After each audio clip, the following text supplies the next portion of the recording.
entrevista de hoje, nós recebemos Olegário Araújo, executivo com mais de 30 anos de conhecimento do varejo nacional e internacional e também relacionamento com larga experiência em gerar soluções entre o varejo e a indústria. Seja bem-vindo aqui no nosso programa Chave do Sucesso, Olegário. Um prazer estar aqui com vocês. Você vem representando uma empresa de nome Inteligência 360. Que nome é esse? E o que é essa empresa? Esse sempre suscita uma curiosidade. Porque, na realidade, o desafio hoje, nós vivemos num mundo extremamente fragmentado. E cada um só tem a visão da sua parte. Mas isso é bom. Não, é péssimo. Não. Porque quando a gente pede a visão do todo, a gente não consegue nem ter empatia se a gente quiser levar para a dinâmica mais humana. E a Inteligência 360 tem como propósito, a partir da informação, proporcionar uma visão que seja mais holística. Ou seja, como é que eu tenho uma visão do todo? E depois como o que eu faço, cada um está fazendo ali, desenvolvendo o seu trabalho, contribui com o todo. E junto com isto, como que ele pode ser mensurado essa contribuição, para saber aonde eu estou, aonde eu quero chegar, isso é muito importante. Como eu meço isto? Até porque se eu consigo medir, eu consigo gerenciar e eu consigo também reconhecer, que é a parte da meritocracia. Né? Então eu combino isto para saber o papel de cada um dentro do processo, no uso da informação. Então, sempre neste caso, voltado para o uso da informação. E aí, as várias inteligências? As várias inteligências. Dentro de uma empresa, dentro de um nicho de negócio, conta para a gente um pouquinho. Que inteligências são essas? Do que a gente está falando? Então, hoje quando a gente vai começar um processo, um trabalho com varejo, por exemplo, a gente procura fazer um diagnóstico inicial. Esse diagnóstico visa entender assim, o que cada um entende por informação, o quanto a informação realmente circula ou não dentro da empresa, o quanto ela é compartilhada, e se os critérios utilizados são os mesmos entre todas as áreas. Mas me parece muito comum ter isso. Não é tão comum. Não é tão comum. É mesmo. A empresa pode até ter indicadores, tá. Mas o que acontece? Não se comunicam. Eles não se comunicam. A forma de medir pode ser... A da Silvia é uma, a do Olegário é outra. Trabalhamos nos nossos setores, cumprindo as nossas metas, mas para a empresa não está... Eu no meu cantinho, no meu silo, mas o que eu estou fazendo... está conversando um pouco com a estratégia da empresa, com a promessa que ela faz para o cliente, que é o mais importante. E com o acionista também. E aí então, entram essas inteligências. Por onde a gente vê sempre começando, o que nós chamamos de uma inteligência operacional ou comercial. São os indicadores internos, desde margem bruta, o custo da mercadoria vendida, rupturas. Então, essa é uma inteligência que está ali. Normalmente as empresas têm esse entendimento da operação. Algumas de uma forma mais estruturada, algumas mais rudimentares, mas cada um cria o seu indicador. Depois a gente tem conforme as empresas vão se desenvolvendo no uso da informação, ela pode ter um outro nível de inteligência que a gente chama de inteligência de mercado. Então, assim, se a inteligência operacional eu estou olhando para dentro da organização, na inteligência de mercado eu começo a olhar o ambiente externo. Quem são meus concorrentes? Onde eles estão? Onde estão meus clientes ou potenciais clientes? Então, eu começo a entender esse ambiente externo que não está dentro da organização. O primeiro é o ambiente interno, depois eu vou para o ambiente externo. Agora, o que a gente tem se deparado na prática, desenvolvendo o trabalho, é quando a empresa começa a falar o seguinte, eu desenvolvi meu programa de fidelidade. Eu já consigo, eu sei onde eles moram. Como é que agora a gente pega esse dado do cliente e junto com todas essas outras informações de mercado que eu tenho e ponho isso no mapa? Onde eles estão? Como eles se deslocam para ir para a minha loja? Você ensina a fazer? A gente ensina a fazer, essa é a ideia. Isso é demorado, é rápido, é palpável, vê resultado prontamente? Como é que é isso? Ele vê resultado prontamente porque, o primeiro, no momento que a empresa decide ter um indicador único, aquilo que está na cabeça do principal acionista, do fundador da empresa, flui mais dentro da organização. Todo mundo começa a falar a mesma linguagem. Todo mundo começa a falar a mesma linguagem. A mesma linguagem. Esse é o primeiro ponto. Depois, a partir daí, você estabelece algumas métricas, alguns indicadores que passa a ser comum para todo mundo. Um sabe o que esperar do outro. Então, estou aqui, quero chegar ali. Como eu vou fazer isso? A gente sempre brinca que, junto com qualquer informação, ela tem uma parte essencial que é de responder assim: o que, quem, quando e como. E quanto? Tem que ter essas respostas. Tem que ter essas respostas. São perguntas que parecem óbvias, simples, mas nem todo mundo tem a resposta. Ou né? por vezes não tem esse compromisso definido. Assim, o seu Entendi. papel é este, Entendi. você vai entrar na próxima reunião, você viu a informação, o que você vai fazer com ela agora? Porque a informação está aí. Se eu não tiver clareza de quem eu sou enquanto empresa, eu quero atender, qual é a minha identidade? Que cliente eu quero atender? Que perfil? Cliente primário. Se toda empresa tem muitos, varejo principalmente, pode atender até todo mundo. Mas tem um núcleo central que é mais importante. A partir do momento que todo mundo vai entendendo isto e tendo métricas para acompanhar o desempenho, flui muito mais dentro da organização. Não é, respondendo a sua pergunta, não é demorado, por exemplo, o básico, quando a gente faz aquele diagnóstico que eu te falei, entende o momento da empresa. Porque, por vezes, a empresa quer o indicador, mas precisa ser trabalhado primeiro os acionistas para poder compartilhar a informação. Pode acontecer isso. Ou a tecnologia não permite que isso flui dentro da empresa. Ou tem que formar alguém do ponto de vista mais analítico. Porque eu gosto muito de uma frase de uma pessoa que estudou muito o assunto, que ele falava o seguinte: em Deus acredito, os outros me tragam fatos. Simples assim. Simples assim. E opinião todo mundo tem. Que carga pesada, hein? Né? Não, porque ele acredita justamente que a melhoria passa assim, eu preciso conhecer. Se eu conheço e tenho um método de medir isto, eu vou realmente controlar e saber o que precisa ser feito e vou saber onde eu estou, onde eu quero chegar. Aí eu aprimoro. E eu começo a interagir com uma outra pessoa de maneira objetiva. Olegário, o papel da informação na tomada de decisão, tendências. Esse é o tema que a gente traz aqui hoje. Uau! Que papel? Do que a gente está falando? Tendências, tomada de decisão. Ora, eu vou decidir, eu quero lucrar a partir de agora. Tomei uma decisão. Você tomou uma decisão. Tomei uma decisão e pronto, vamos embora. Não é tão assim. Ixi. Então vamos começar pelo momento. O contexto que nós vivemos, os especialistas, estrategistas, começou na área militar nos Estados Unidos, definiu o momento como o mundo VICA, que é um mundo vulnerável, incerto, complexo e ambíguo.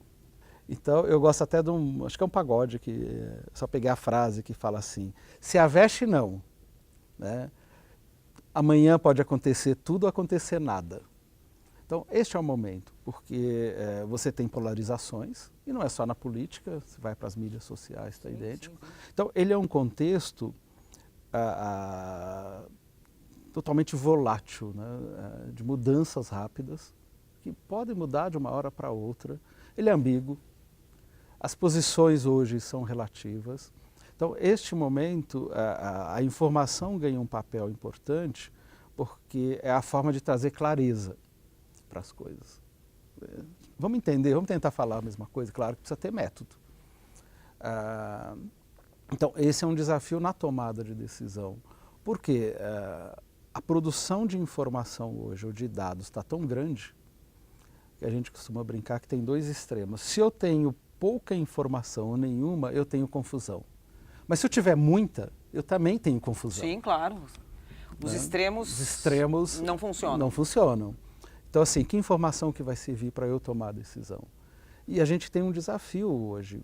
Tem muita coisa sendo produzida, muitas opiniões, por vezes contraditórias, e que a gente tem que tomar cuidado com os chamados vieses de cada um. O que é um viés, por exemplo? É muito comum as pessoas concordarem com um ponto de vista, porque confirma a opinião que ela tem. Tá.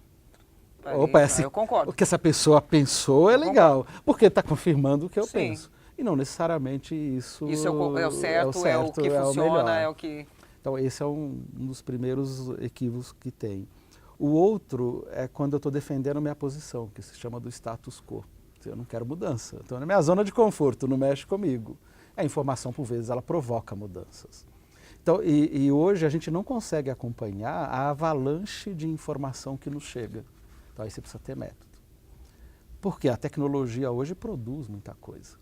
Sim, e rápido. E rápido. E muda rapidamente também. E a gente tem um sentimento de culpa e muda rápido. E a gente tem um sentimento de culpa, de assim, mas eu não consigo acompanhar, eu queria que o dia tivesse 48 horas. 48 horas, não iria conseguir do mesmo jeito. Não consegue acompanhar. Então a gente precisa de um pouco de método para entender na tomada de decisão, como é que eu estabeleço algumas condições para usar a informação. O que me leva a crer, então, que tomada de decisão não pode ser intuitiva. Ou pode? Pode. Mas não só intuitiva. Entendi. Por quê? O que acontece? Se você tomar a decisão só com base na intuição puro, você tem que ter a intuição, você tem o start. É isso que eu acho que devo fazer. Ponto. Opa, isso é muito bom. Agora, deixa eu me cercar de alguns dados. É isso que eu vou fazer? Isso. Como é que eu vou fazer? Como é que eu vou fazer? Aí precisa dessa segurança, desse apoio. Desse apoio. Você nunca vai ter todas as informações. Custaria caro e demoraria muito. Então, a intuição, ela entra... E aí você já virou Deus também, né? Aí não vai. As empresas não teriam nem dinheiro para comprar essa quantidade de informação. E já mudou toda a realidade. E essa tomada de decisão pode acontecer para qualquer tamanho de empresa? Qualquer tamanho de empresa. Inclusive quando a empresa for só eu, home office. Exatamente. Eu tenho uma página na internet e essas tomadas de decisão são exigidas frequentemente, elas são salutares, elas existem. Como é que é essa frequência de tomada de decisões? Que me parece que durante o dia você toma várias decisões. Exatamente. Nós tomamos muitas decisões, fazemos escolhas o tempo todo. A questão é, eu estou fazendo uma escolha consistente com aquilo que eu estou prometendo para o cliente? Por exemplo, é comum ver... e já acompanhei muitas situações de varejo negociando, que chega alguém para ele e fala o seguinte, está aqui para você um preço ótimo. Ótimo. E o varejista fala, nossa, você vai me vender em vez de 2 por 1,50? Você vai ter que comprar 1.000, um número qualquer. O preço está bom, mas é o preço está bom. Aí ele tomou uma decisão de compra e o varejo sempre olha muito preço e prazo. Quer dizer, o prazo mais longo e o preço menor. O que falta nessa equação? Ele vai olhar o seguinte, esse produto vence quando? Eu preciso, normalmente, quantos eu vendo? Porque já... Preciso vender 10 por dia para eu cumprir a meta? Para não... A validade do produto vai encaixar vai dentro encaixar disso? Nessa meta? Porque, por vezes, esse olhar não é dado. Ele vai no intuitivo que o preço é bom, mas ele não olha no ótimo negócio, aí ele fica super estocado. Isso é muito comum aqui no varejo brasileiro, e eu vejo aí centenas de pessoas abrindo empresas. Será que as pessoas têm noção disso daí que você está falando? No geral, não, ainda Elas não. aprendem com dor e não entendem depois o aprendizado. Né? Não entende. E aí, porque tem muita técnica nisso, tem muita sabedoria, tem muito estudo nisso. Tem muito estudo. Não é uma coisa assim que você está colocando aqui pra gente que, não, é uma tomada de decisão, compra aí a 1,50, 1.000 peças, prazo de validade. Peraí, tem muito estudo por trás disso. Sim. Muita pesquisa por trás disso do que deu certo e do que não deu certo. Deu certo. E eu não sei se todo mundo tem essa noção, né? Não tem. Eu peguei esse ponto das compras porque é a parte mais sensível para o varejo que envolve o estoque. Sim. O estoque corresponde para uns 75% do faturamento dele. 70, 80, mas está ali. O estoque é o termômetro, né? É o termômetro dele. Então, e ele tem que fazer girar, porque é um dinheiro que está ali. Sim, que ele em vez de estar parado. Está parado. Se está no estoque... Está estocado. Agora, ele estocado, ele tem um custo financeiro do espaço físico que o produto fica, de alguém para cuidar disso, porque exige alguém. E o que a gente se depara, por vezes, o varejista, especialmente o pequeno, ele fica com dinheiro ali que está parado em estoque, aí você, que está aqui trabalhando, trabalha o dia inteiro, passa na loja dele no fim do dia para resolver o seu jantar, por exemplo, aí você chega lá e não tem o produto que você quer. E o varejista não tem dinheiro para comprar esse produto. Isso acontece. Alguma coisa aconteceu de errado. Alguma coisa aconteceu. E ele tem estoque, ele tem dinheiro parado. Eu estou precisando e ele quer vender. Ele quer vender. Mas não tem o produto. Olha só. Ou porque ele não controlou exemplo muito simples que você está dando. Esse giro, o giro, assim, a rotação do estoque dele, para saber o seguinte, eu vendo 10 por mês, a indústria me entrega em 15, então eu preciso ter um estoque de tanto, em 15, num prazo maior. Então, ele precisa equilibrar e trazer para o equilíbrio assim, o quanto ele vende, o quanto ele tem de estoque e quanto tempo a indústria demora para entregar esse produto para ele. Estou dando um exemplo bem simples. né, bem do dia a dia, que é mínimo, mas que mexe com o bolso. Eu brinco que o bolso é o órgão mais sensível do corpo humano. Melhor termômetro, eu falo o melhor termômetro que tem, né? E você fica frustrada como cliente, que a gente fala muito hoje em experiência, de ir na loja e não ter o produto. E isso para você é uma experiência de compra ruim. Sim. Você não resolveu o seu problema. Sim, eu não resolvi, vou ter que sair à procura, não sei nem por onde começar, tudo de novo. E você fala, eu esperava resolver aqui, né, e não resolveu. Então, esse é um exemplo simples do papel da informação, porque se ele começa a ter um bom cadastro, se ele começa a controlar o estoque dele, quanto gira, quanto ele vende por dia, em que condições o fornecedor dele vai colocar o produto na loja, em quanto tempo, isso influencia na compra dele. Totalmente. Então, a tomada de decisão, ela, na compra, não poderia ser intuitiva. E comprar o que tem a ver com o público-alvo dele. Eu brinco sempre.